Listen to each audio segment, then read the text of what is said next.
Hello and welcome to episode number 10 of the All About Ability podcast. This week we are joined with motivational speaker and businessman Stuart Myers as he goes through his life journey, as he talks about life with a disability, family, what he's been through, being born with no arms, and how he managed to overcome it to be one of the best motivational speakers in the world today. This podcast is sponsored by Financial, specialists in mortgages and protecting your family's finances. Whether you're looking for the best mortgage for you or want to make sure you and your family aren't struggling if you are seriously ill or pass away, call Financial on 0141 447 0290 or email advice@kylefinancial.co.uk for more information.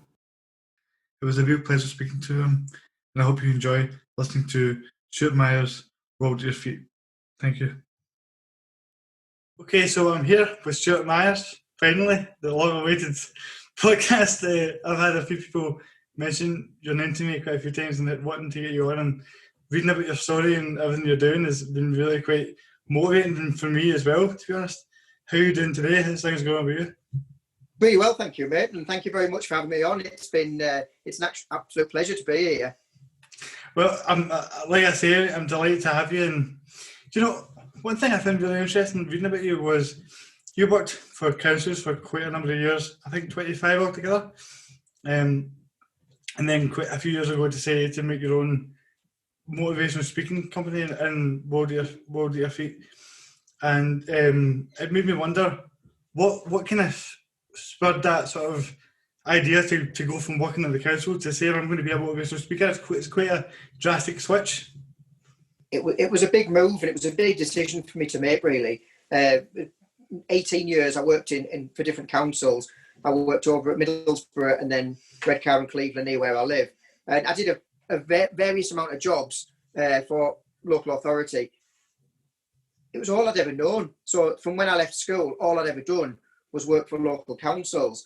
And I just got to the point where I was doing motivational speaking, but I was doing it on the side. So while I was working full time, I started to do talks and get bookings to speak in schools, to speak to businesses, speak at conferences.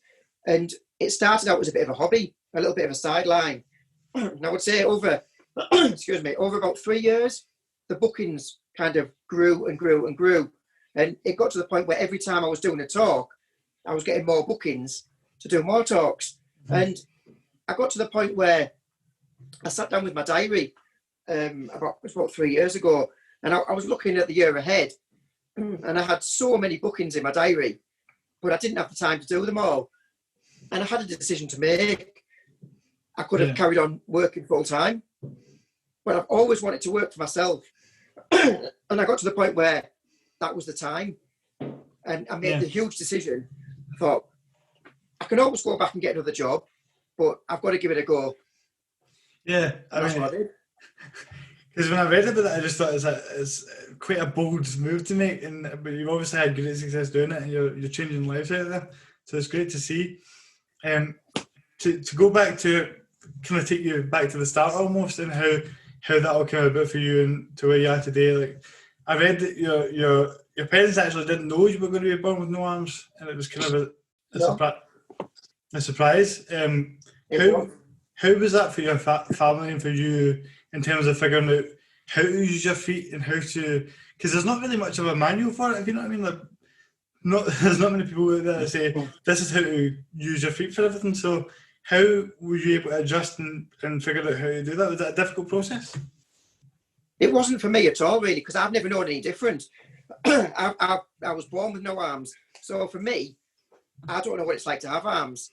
For my mum and dad, it was a bit different. Yeah. Because because for them, they were just expecting a healthy, normal baby. Mm-hmm. And then all of a sudden they're presented with me. It's all of a sudden they've got this enormous task in front of them. But for me, it's never been any different. Yeah, see, I can really relate to that, because I've been in a wheelchair my whole life, and everyone asks me, do you know if you can walk? And I'm like, no, I'm not. I have no interest in walking. I don't know what that is. It's never been my life, so it's it's always been, being in a wheelchair and having no arms is the norm for us, so I think there's this idea that disability has to inherently mean that you think about it. It doesn't, just because you're disabled doesn't mean you have to want the thing that you don't have. Do you know what I mean? So I spoke to quite a few different people about this, the whole idea of disability and how it's perceived. Did you ever feel as though you were seen differently because of it? How is the kind of process of normalising it in your own mind and figuring out how to communicate it to other people? Because it was something I struggled with. Yeah, I think for me, it's always been a bit like, it's my life and I am me. Like I say, I've never known any different. And I've been really lucky to be surrounded by positive people my whole life. And that's really helped me. Yeah. I read about how you were talking about talking to kids is your favourite thing. Like when you're doing these talks, motivational talks, and I thought that was really interesting because you were talking about how there's no real filter for them and all these things, and it made me wonder, do you think the kind of almost the way around normalising disability is through connecting with the younger generation and showing them that you aren't any different and we aren't any different? Yeah, there's a massive part of education here, isn't there? Because it's okay for me and you.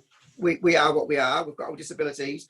But other people, especially people who have never met and been around disabled people, I think there's a whole fear from some people because they don't know how to approach us. And we're just people. See the person first, see the disability second.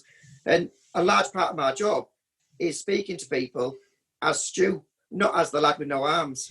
Yeah, exactly. And I think that gets lost in a lot of people is you don't know, you can't understand something you don't know about.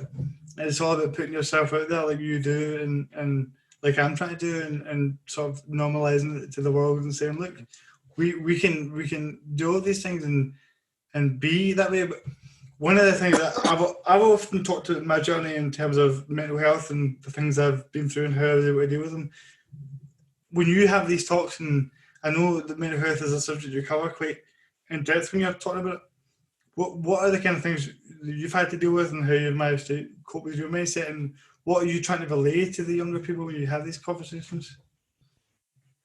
Every talk I do is different because every audience is different.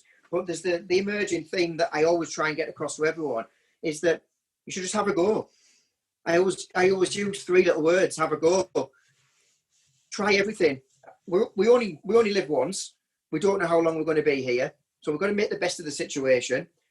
There's things. Everybody's got things they can't do. It's not just disabled people. Everyone's good at something. Everyone's got weaknesses. They've all got strengths. But you should have a go at everything. If you don't try things, how are you ever going to know how it pans out? And so don't ever be scared to try something new. Like I said, we only live once. We should try everything. I don't think you'll ever think, I wish I hadn't tried that. Yeah. You might never do it again. It might be something you don't enjoy. It might be something you're not very good at. Well, that's fine. You don't have to do it again. But it might be something that you love. It might be something that you're brilliant at. And unless you try, unless you have a go, how are you ever going to know if that's the right thing or not? And so I don't just say that in my talks. It's exactly how I live my life. I like to try everything.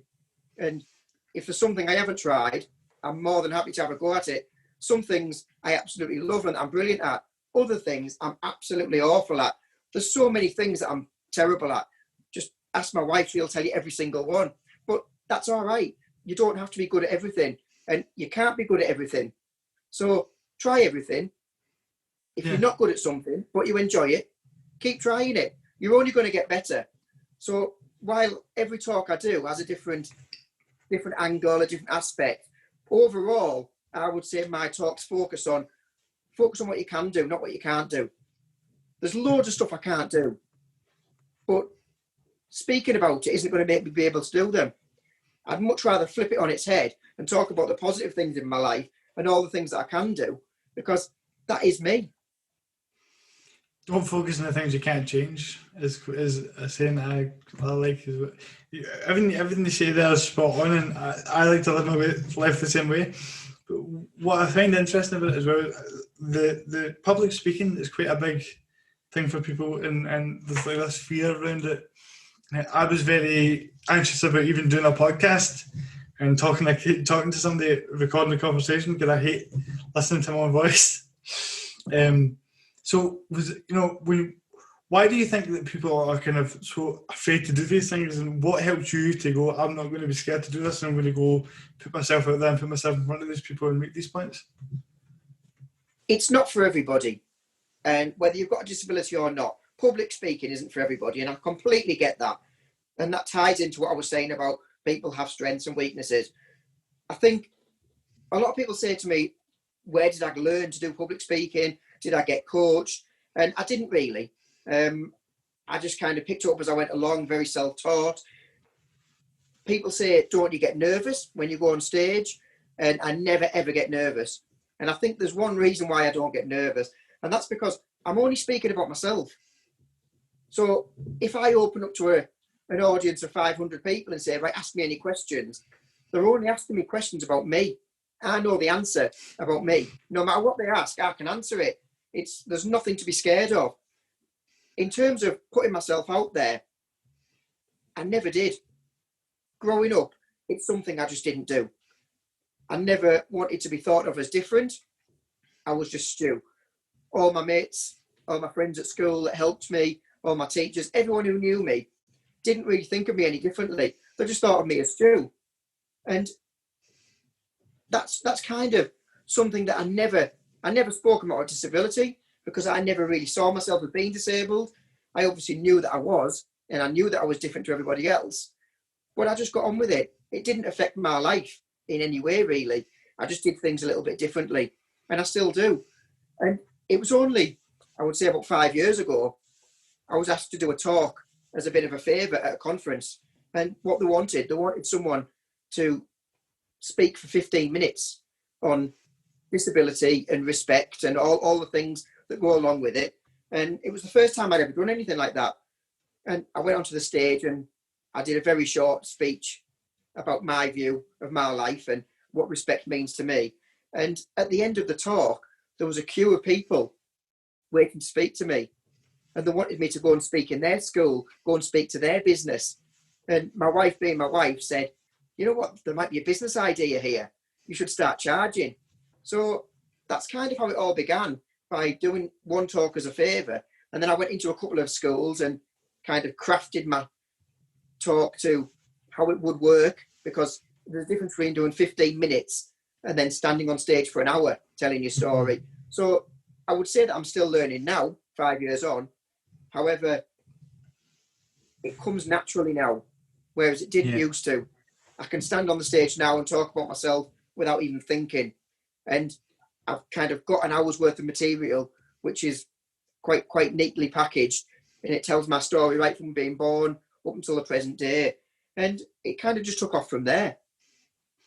It's amazing just hearing you speak about it and the impact it's had on people, because I feel like having an impact on people that way is the best thing you can do, and which is why I'm trying to do this podcast and trying to do something different. But you mentioned your wife there briefly, and it got me wondering, a lot of people with disabilities, when they think about relationships and meeting people, they often get discouraged from it. I have a lot of friends that have disabilities that are quite uncomfortable with the idea of meeting somebody, or they feel a bit self-conscious about that and how they're seen by other people.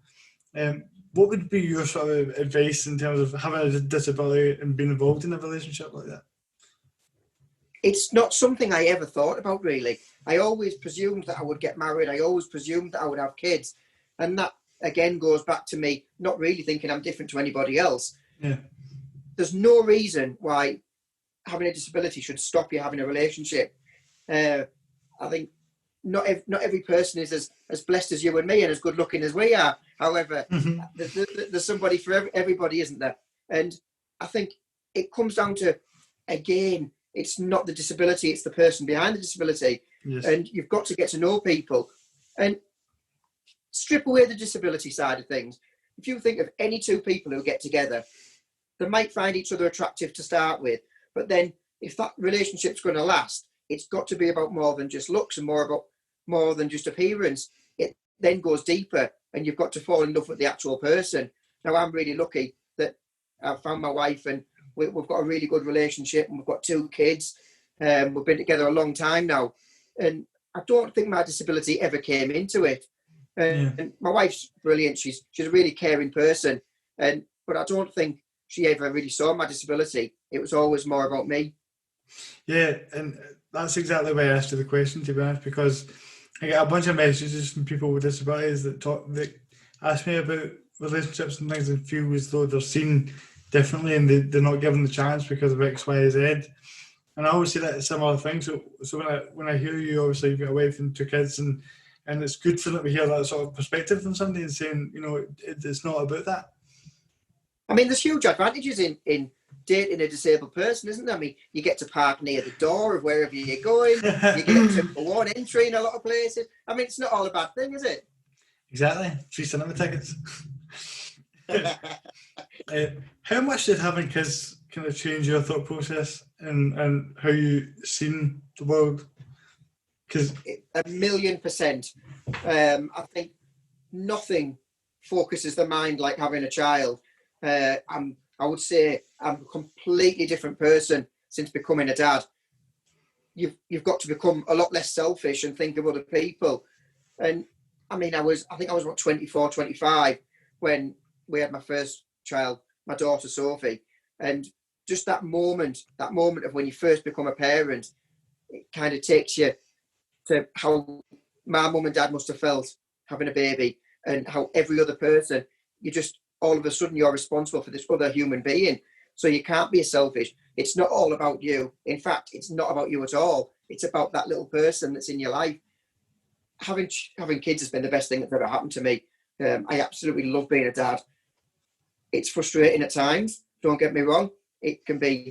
Nothing can frustrate you more than your own children, because they learn how to push your buttons, but it's also the most rewarding thing you'll ever do.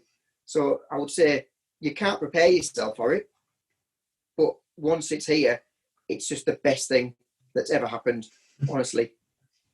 Well, that gives me a good feeling about it. That was the answer I wanted. I wasn't sure if we're going to give me the ins and outs of the bad side of it, because I hear it a lot of times from my mum and dad. Just yeah, I think having a disability gave me a lot more to think about than anybody else. I mean, I was quite nervous about being a dad, because I wanted to be very involved in my kids' lives. I wanted to do everything that dads do. And I didn't quite know how it would pan out.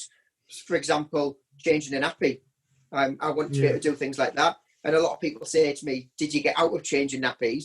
Well, no, I still did it. I just did everything a little bit differently. So I laid my baby on the floor, and I used my feet to change the nappy and clean my daughter and get her dressed again. I think picking a baby up is always something that I didn't know how it was going to work. And there's always a story I tell when I do my talks about when I became a dad. And my wife was going to go back to work after maternity leave, which was all fine. And she worked shifts at the time, so she was going to be doing night shifts. I was absolutely fine with that. But the one thing that I wasn't prepared for was I couldn't work out how I would get my daughter into the cot to put her to bed at night. And I couldn't understand how I was going to be able to do it, because you can't pick a baby up with one foot. It doesn't work like that. And I thought about it for quite a long time. And I came up with an idea, but it was a bit risky. So it was so risky, I had to wait till my wife was out to try it. So my wife was out one night, and I thought, right, now's my chance. I thought, if I just pick my baby up with my teeth, I didn't bite her, but it might work. And my daughter was wearing a baby grow, and using my teeth, I just kind of bent down and bit the front of a baby grow and picked her up using my teeth. And I leant over the cot and very gently lowered her in. And it worked absolutely perfectly. Now, because it worked perfectly, I could tell my wife all about it when she got home. If it hadn't worked, she'd never have found out anyway. But from then on, that kind of changed the whole way of doing things. From then on, I used to pick my daughter up using my teeth. and pick her up onto my knee or onto the sofa or whatever I was doing, until she got old enough where she could put her hands around my neck and I could kind of hoist her up. So it was all just trial and error. I used to come up with these ideas on how I was going to do things, try it. Some things worked, some things didn't, but luckily that was something that did. Yeah, I mean, it's quite an amazing story, that, to be honest. For me, like, listening to you talk about it, you hear everyone has all these obstacles that you have to overcome in life, and I think people with disabilities are sort of discouraged almost to have a go and overcome these things that you just mentioned, and it's a really important point there, because you looked at that and you said, well, I need to do this differently, but I can do it, and I know I can do it. We just need to figure this out. Do you feel as though it's like people with disabilities are almost too discouraged, or do you think they're just almost need to be more pushed to say you can do it? You have to have a different sort of mindset of knowing I can't do this, but it's going to have to be different to how my friends do it or how people I know do it, kind of thing. Yeah, and I think it comes down to the individual. Yeah, everyone's different. So I would say some people with disabilities, just like some people without disabilities, are very focused, very driven, and they will find a way. I also think it comes down to how you're brought up. So, and I don't want people to take this the wrong way, but some children with disabilities are kind of wrapped in cotton wool by the families. And you can completely see why, because that's a precious child, they need help, and the mum and dad don't want to expose them to failure. In the long run, I don't particularly think that helps, because I don't think you build up that resilience and that can-do attitude that I think we've got. I think each to their own. I don't think there's a right and wrong way, but my mum and dad are always of the mind, go and have a go, crack on, try, find a way. And they just let me explore things for myself. They helped me when I needed help. And I think that's a really important part. You should always have help, but you should always be allowed to explore and try things for yourself. And I think because I was always given that freedom to explore, and I was never really treated any differently. I've got an older sister, and my older sister, she's got arms. There's nothing wrong with my sister. Well, she's got arms. But I would say that because of that, my mum and dad always just let me try things. It was always expected that I would just crack on and find a way how to do things. And like I say, if I couldn't do something, then the help was there, because there are things that I can't do, such as reaching things up off a high shelf, or, there was always going to be jobs that I couldn't do. I was never going to be a painter and decorator or a scaffolder or something like that. But it was always put to me that there was much more that I can do than can't. And I think that's the reason I always found a way on how to do things, and still do. I'm still learning. I think there's still things that I come across every day where you think, bloody hell, I can't do that. Let's find a way. And it's just about taking a step back, thinking about things in a different way, and finding a way around it. I'm all about the solutions, not about the problems. If there's a will, there's a way, as my nan would say. Always. Yeah, you made a really good point there about like people with disabilities sometimes being wrapped in cotton wool, and you're right in saying there is no right and wrong way to do it. But it was one of the big reasons why I started doing the podcast, was seeing through sport and different areas like that, seeing different people with disabilities that would talk to me, and they would be like, I'd be like, you're really good at this, you should go for that. And they'd be like, no, I can't, because it's why my mum or dad said this and that said that, and I would say, wait, what are you talking about? You can do it, and we'd be like, you really think so?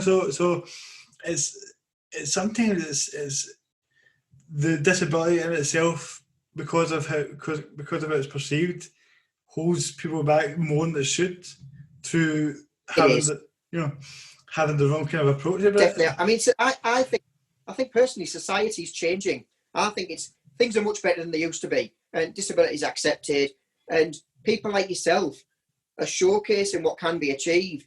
And I think things like this podcast really help, because, as we said before, it's a bit of an education. It's not an education just for people with disabilities. Yeah. It's an education for other people in society to see what can be achieved by people with disability. And that's people as employers. So employers should be taking more chances, giving people an opportunity to show what they can do. Schools, I think schools, you get good examples and you get bad examples of schools. There's really good schools out there who encourage disabled students to excel. There are still a few schools that I've had the displeasure of seeing who don't particularly have that attitude. But I'd like to think that by me going in and speaking to the teachers and speaking to the students, that things are improving and they will continue to improve. I definitely think that they have improved, and what you're doing at the schools is a really, it hits home for me personally, because I didn't have a good experience with how school was for me in terms of being able to, like you said, freedom to express yourself and put yourself out there and learn the ways of doing things independently. I was never really given that chance, especially in high school. So it's good to hear you kind of going out there and doing that. But like you say, is I think the only people that can really put our point across is us, and having those disabilities and saying, look, we're here and we can do a lot of things. It's not about not having any arms or being in the wheelchair. It's about what other things we can bring to the table.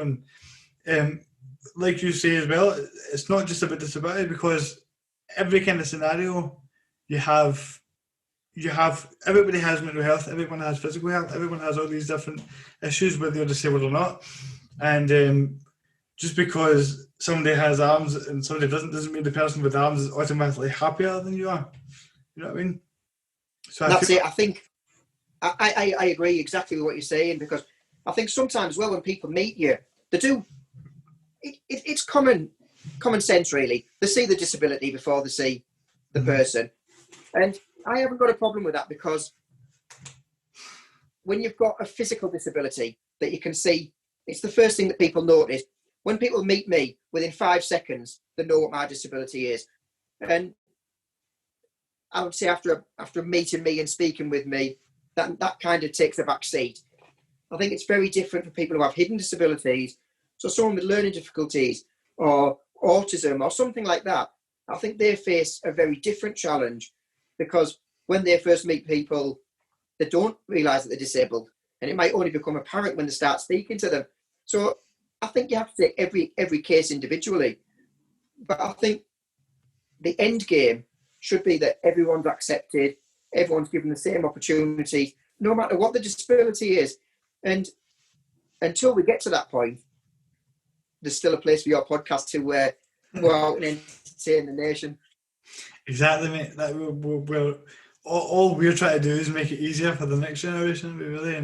And one thing I've noticed is everyone I've had on has been different, but also had the same. You know, we're all different, but there's still the same amount of emotion and everything. Like, there's no new emotions in the world. Everyone can only experience, like, we all experience things differently, but all these different things that you feel can all be felt by, you know, different people in different ways. So it's all about realizing that we're all different. We all have different things going on, and I think that it doesn't necessarily define what you can and can't do. It's more about your mindset and attitude and approach to it than it is about what your disability is or not. Well, that's it, and we're all individual anyway, regardless of disability, and it's just about encouraging people to how to play to their strengths, if you like, to focus on what they can do and what they can't do, and that's regardless whether you've got a disability or not. That's across the board. But I just think that some people with disabilities, they need a little bit more encouragement to draw out what their strengths are. I mean, there are people, and I've met them, and I'm sure you have too, who don't actually feel like they've got any strengths. They don't feel like there's any positives. And I find that really, really difficult, because everyone's got strengths. And when you come across someone who doesn't feel like they have, where do you go with that? So you've got to strip it all back, and you've got to kind of bring it out in them, ask them what they enjoy, what they don't enjoy. And by the end of a conversation with them, you can then turn it back on them and say, well, there's a strength of yours. But they didn't actually realise that it was a strength. It might be something very simple, like sitting talking to people. Well, an example I always use with people is, if you're applying for a job and you look at that job spec, 99% of jobs ask you to have good communication skills. If you are good at speaking to people, well, you're halfway there. So, but people don't realise that that's a positive, that that's a strength. So it's kind of just taking a step back and looking at things in a whole new light. It's a really interesting point because communication, I very recently was the number one priority for any business. Was before your degree, before anything else, was how can you communicate it? Because really, if you can have all the knowledge in the world, but if you can't communicate it, it doesn't really mean anything, does it? It doesn't. It doesn't, and that doesn't matter whether it's spoken word like we are doing right now. It doesn't matter whether it's sign language or Makaton. It doesn't matter whether it's body language. As long as you can communicate in a fashion or in your own way, and people can understand you or learn to understand you, then that's all that matters, really. If you can get your point across, and even non-verbal people can get the point across, then once people start tuning into that, then that's a massive obstacle that's been taken out of the way. Exactly, and I couldn't agree more. I wanted to dive into sport and how, because sport's something that's really helped me in the sense of realising what I can and can't do physically and being able to kind of make myself more independent, getting on and off my wheelchair and things like that. And I was reading about how much you enjoy swimming and how much of a difference swimming made to your life. What kind of impact did getting involved in sport have on you? It was a massive turning point in my life, to be honest. And I'm not a sportsman. I wouldn't profess to be a sportsman. I would say I'm not massively talented at any sport in particular, but I do enjoy sport. I love watching it. And as a child, I absolutely loved taking part in sport. You mentioned swimming. Now, swimming was probably the greatest thing I ever did. Not in terms of being a fantastic swimmer, but in terms of self-confidence and self-belief. Now, I started swimming when I was about 5 or 6, and I was terrified of the water, absolutely terrified. I was taught to swim by a lady who lived about 10 miles from me, and she taught disabled people how to swim. She did it as a volunteer, and she was called Alma Collin, and sadly she passed away a few years ago. But she said that she would teach me how to swim. Now, going from being terrified to even get in the water to swimming 2 miles within about a year was a massive transformation. And it changed me as a person. Like I say, it gave me a lot more self-confidence. And I think that's probably the first time that I was able to realise that even being scared of something, not being able to do it at all, and then going from that to being really good at it within a short space of time, it was a big learning curve. And my mum and dad, they noticed a huge change in me. And so, yeah, I think that was a big part of my life. I also loved playing football when I was a kid. I was never much good at football, but I loved playing it. In fact, when I finished school and got home, every single night, I couldn't wait to get back out and play football. It was just something I did. So swimming and football, there were massive parts of my childhood. And through them, you make friends, you have social circles, you learn what you can and can't do. And just like you said, it teaches you limitations. But yeah, I would say sport as a child has a huge impact on my life. And I can very much relate to that in both aspects, swimming and football, the two things for me as well. I actually was swimming today for the first time in 6 months since the lockdown and all that came out. So it's quite interesting timing that's happened right as we're doing this podcast. But do you think that learning from that and having experienced that, do you feel as though more people should say, like, look at their fears and go for it and go past it? Because if you can get through that wall, so to speak, you come out of it a different person, as you say. Absolutely. And I actually saw a quote online today, and I don't know who the quote was from, but it just said that you can't grow while you're comfortable. And yes. I thought that was really, really good. And it said, like, get uncomfortable now. Get out of your comfort zone, try something new. If it's something that you're terrified of, just jump in at the deep end. It literally would be a sink or swim situation. And as long as you've got support mechanisms around you, there's very little room for sinking. I think in the main, you do swim and you learn what you can and can't do, don't you? Yeah, I think that's kind of a lost sort of, not a lot of people say that anymore, but that, people are very protective and very sugarcoat. Not just in disability, just overall. Like you see games of football where they don't take the score anymore and things like that. And to going through these different experiences, I feel as though it's being outside your comfort zone is a lost sort of art, and people don't really understand the benefits from it. And I think that's as well what I said about the job, how we started off this interview, when you said leaving a stable full-time contract, 18 years in working for local council, to suddenly becoming self-employed and relying on yourself, no safety net underneath you. But I've learned to love the uncertainty. And I mean, look at the lockdown is a prime example. I really enjoyed lockdown. Personally, for me and my family, within our house, it was a great time because we got so much time together as a family. Yeah. And that's coming from somebody who has a professional speaking business, who relies on getting bookings to go to public events. Well, in March this year, I went from having a full diary to having an empty one overnight. However, I still loved lockdown because it was uncertain, but I suddenly realised how much extra time I had, and it was just really, really nice to be able to spend time with the family. I really like the uncertainty. I find being comfortable, I find it quite boring now, and I don't like doing the same thing for very long. I like to try new things all the time.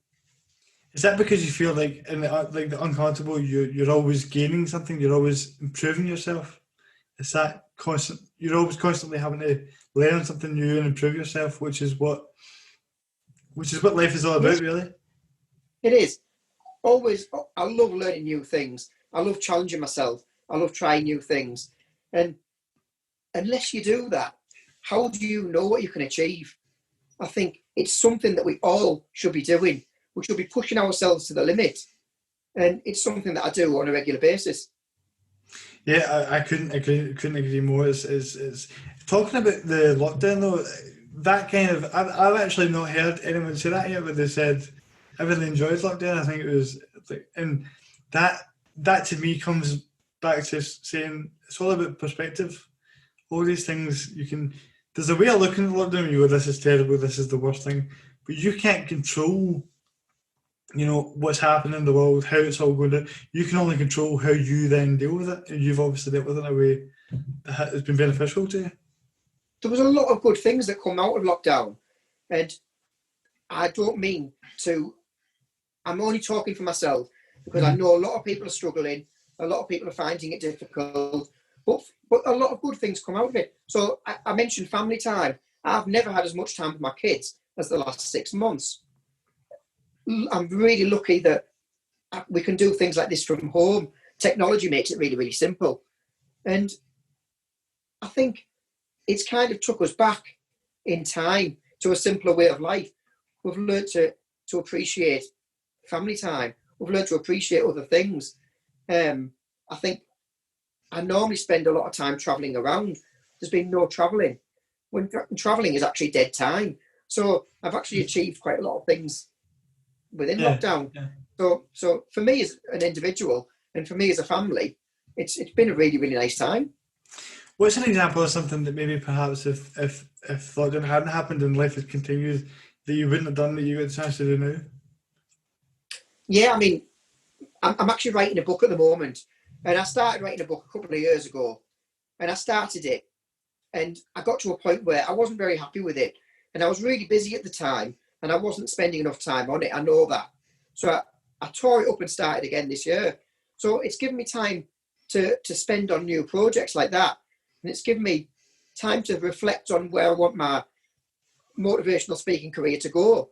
So it's in effect, it's actually given me a whole new lease of life and a whole new look at things. It's a very healthy way of looking at it, and it makes me question some of the ups and downs I've had during lockdown where I wasn't doing too well at one point with it, and obviously now I've kind of. But then looking at it, I look at it and go, some bad things happened for me at the start of lockdown is what's helped me. Like all these things, all these ups and downs that you have, they're all relevant to who you then become. And Well, they are. And look, I mean, lockdown was a roller coaster. As much as I enjoyed it, it yeah, is a bit of a roller coaster. So there's times that you really love. There's times that you think, actually, I could do with seeing some other people now. mm-hmm. You miss that social interaction with people from outside your own family. But I think having a disability, we're used to we're used to the having to adapt and yeah, not having prepared for situations. So I think we're kind of one step ahead of everybody else in that respect, because the roller coaster is our life. yeah, definitely. I mean, it's a very good way of putting it, and a good sort of.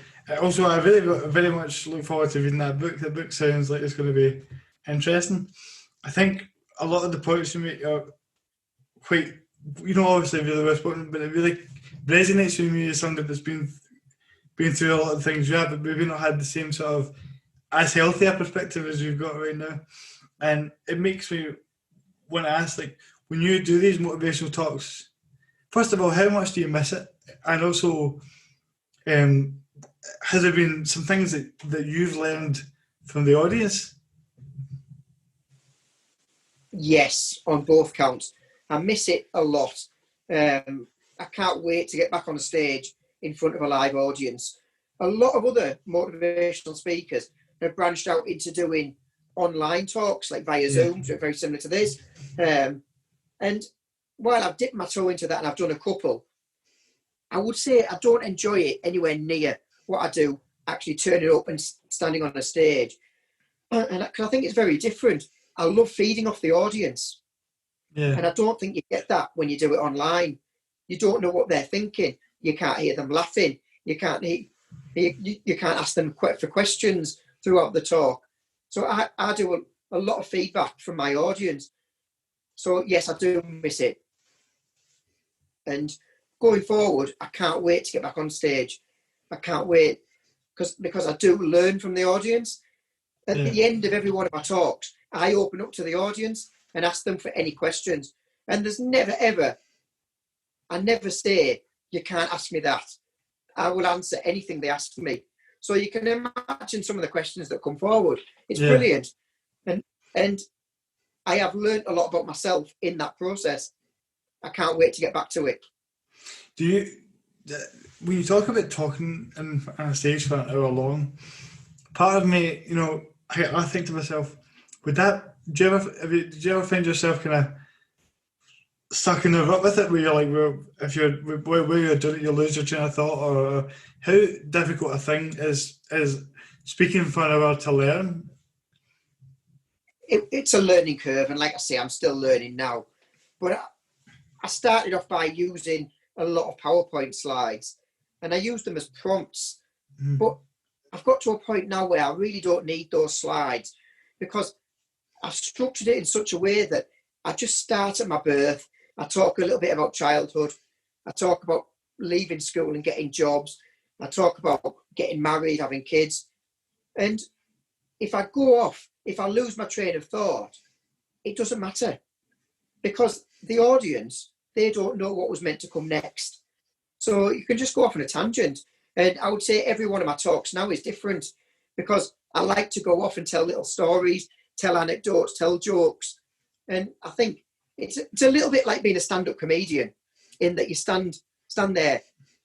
But if someone in the audience says something, you can go off on a tangent and tell a story. And the overall theme is very similar. But I like being able to have that freedom to go off and tell different stories. Yeah, because it's a good point, because a lot of these things that they comedy, they can feed off the audience, and you're able to react to what people are saying to you, and then kind of feed off it and say, well, kind of go and tell the stories, like you say. But has there ever been like scenarios where they've said something that's really kind of made you change your point of view, or maybe look at it a different way from the audience point of view? Have you had any questions that have been like really quite thought provoking for you yourself? I get them all the time, and it's usually, have you tried this yet? And sometimes it's, I get to the point where I say, actually, no, I haven't tried it, but I don't know why I haven't tried it. So, example, people say, do I ride a bike? It's something I can't do because I fall off. I can't get the balance. Yeah. There is a company that make bikes with 3 wheels. So it's something that I want to do. So it's actually given me a list of things that I want to achieve next. So I use the audience as my to-do list, if you like. And I really love the fact that they suggest things for me to try. And that's why I have all my social media pages. And when I do try new things, that's why I share it with all my followers so they can keep in touch and they can see what I'm trying next.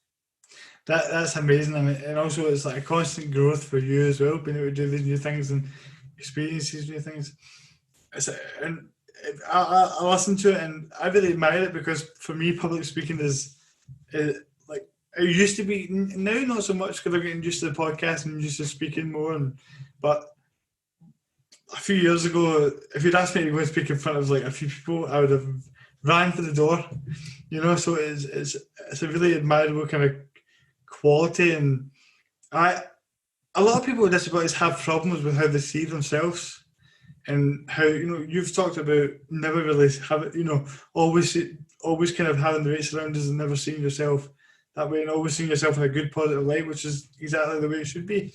But what would you say to anyone with a disability that perhaps doesn't feel that way and feels that way about themselves, when they look at being in a wheelchair or having no arms as a really negative in their mind? I think that's something you've got to learn to love yourself. You've got to learn to believe in yourself, because unless you believe in yourself, how can you expect anybody else to believe in you? Because people are a mirror of you. What you exude, people feed off and they react to. So it's one of those things, isn't it, where, again, you've got to step back and look at the qualities in yourself.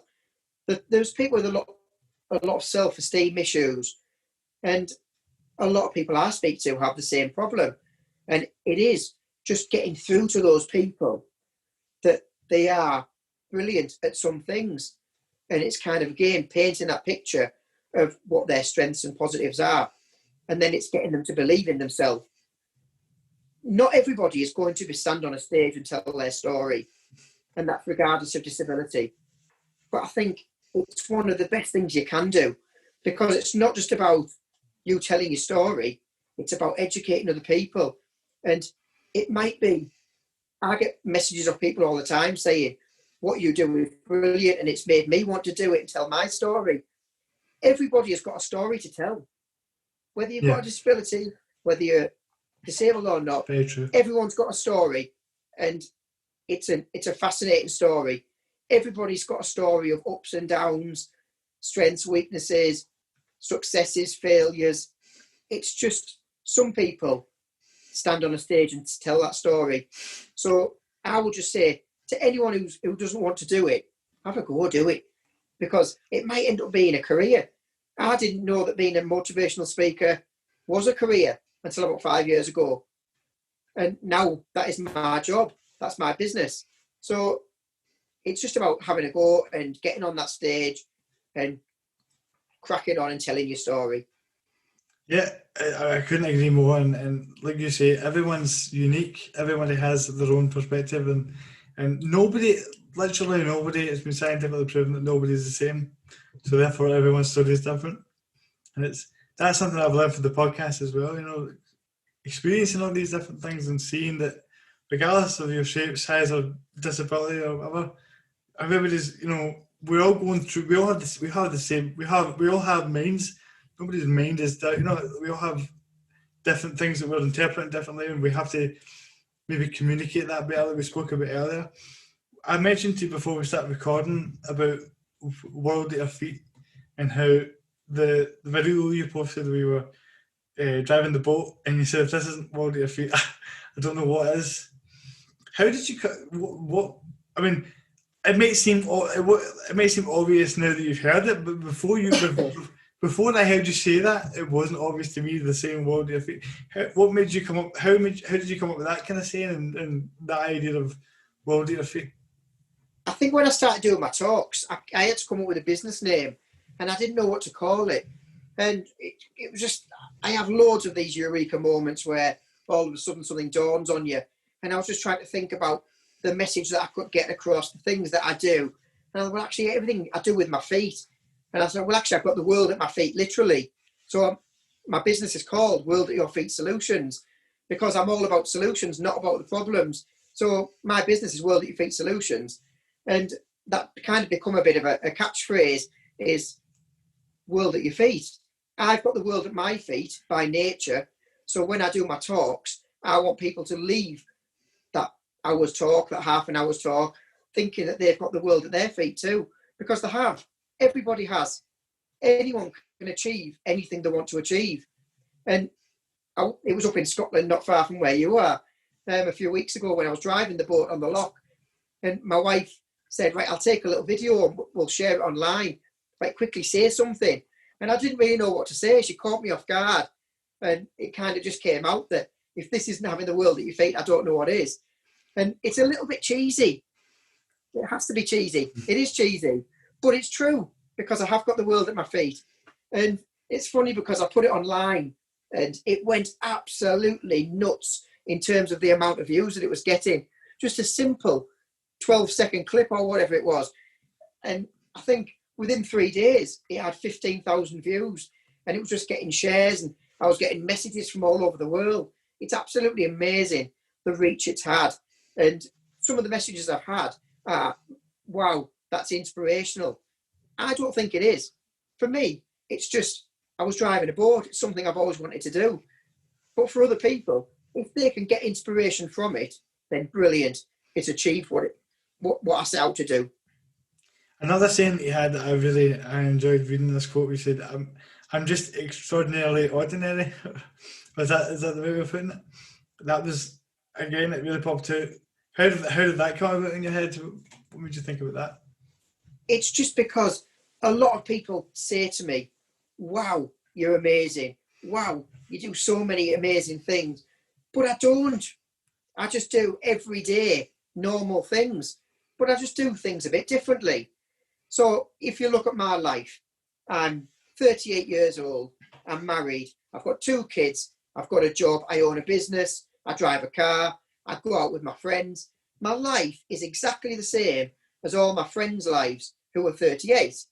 It's just that I do things differently. So I don't think I do anything different to anybody else.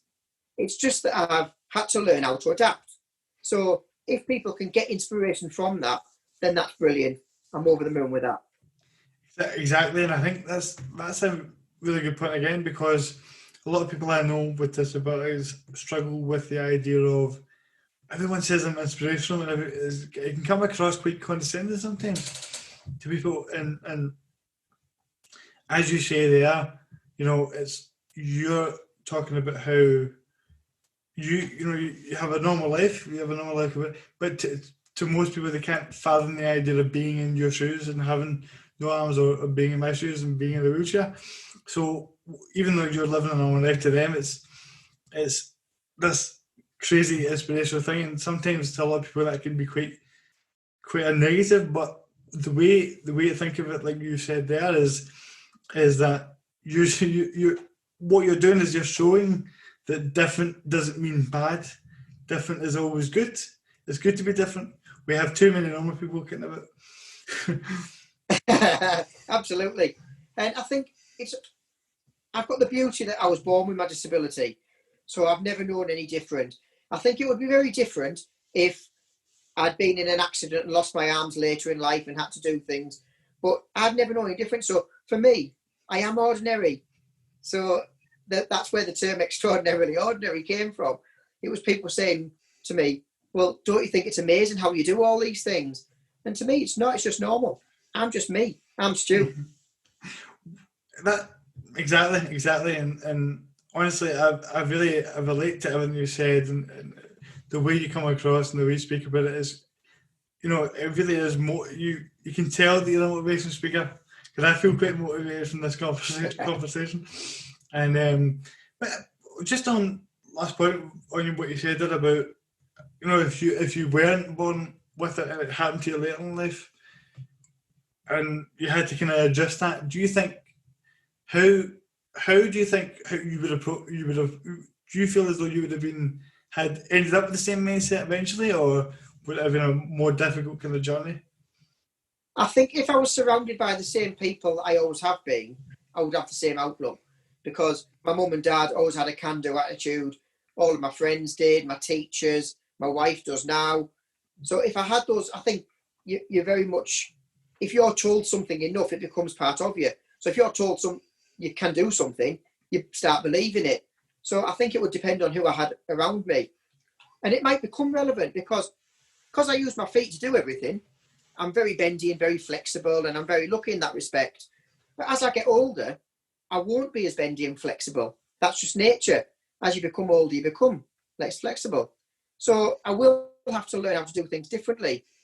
And it's just something I'll do. Yeah. I'll still be able to do things, but I'll have to find new ways on how to do things. So I think my disability has meant my nature it's quite gritty, it's quite determined, it's quite driven. Whether or not I would be the same if I'd been disabled later in life, it's hard to say, but I'd like to think that I would. Yeah. And a lot of people see my disability as my weak point, but actually having no arms is my strongest point. I flipped it on its head because I've built a business around it. If you said to me, I could have arms tomorrow, I would say no, thank you. And people don't understand that. But if I had arms, I wouldn't be me. And I wouldn't have a job. My whole life that has been geared up to having no arms would suddenly it would disappear. And I wouldn't be me. So I like who I am. I like not having arms because that's just me. And if you offered me arms tomorrow, then I would say no, thank you. It's so true, mate, and it's exactly how I feel about it as well. I think that's a brilliant point to finish on. And I just want to say thank you again for coming on. It's been a really good conversation. I've took a lot from it, and I'm sure everyone listening will take a lot from it as well. Oh, and thank you very much for having me on. It's been an absolute pleasure. Thanks, Kieran. The world is truly at your feet with Stuart Myers. So thank you again, mate. And I'm sure this will go down really well. And again, I appreciate it. And I'm sure we'll speak again. Thank you. Definitely, mate. Take care. A reminder, this podcast is sponsored by Kyle Financial, who are currently offering free wills for everyone, even if you're not a client. Don't be in the 60% of adults that are will. Call Kyle Financial on 0141 447 0290 or email advice@kylefinancial.co.uk for more information. I hope you enjoyed this episode. Join us next week with former WWE superstar Matt Raywalt, known as Aiden English, first time in WWE. You won't want to miss that one. 12 PM UK time. See you then. Enjoy your week.